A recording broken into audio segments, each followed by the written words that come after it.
Il Consiglio regionale ha approvato il bilancio, sono in arrivo finanziamenti importanti per Rossano Veneto. Sì, diciamo che nel maxi emendamento approvato, che è stato comunque anche oggetto di critiche, ma è stato approvato da tutta la maggioranza, per Rossano arriveranno 180.000 euro.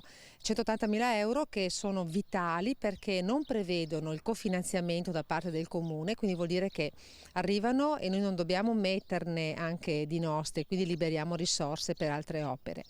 Come saranno impiegati? Noi li avevamo chiesti per poter ristrutturare Villa Aldina, che è l'attuale sede del Circolo per gli Anziani.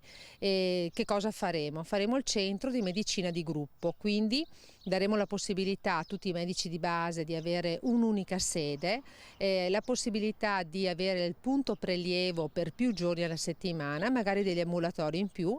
Verrà ristrutturata tutta la villa, verrà creato l'ascensore esterno per poter accedere alla struttura ed ampliato il parcheggio.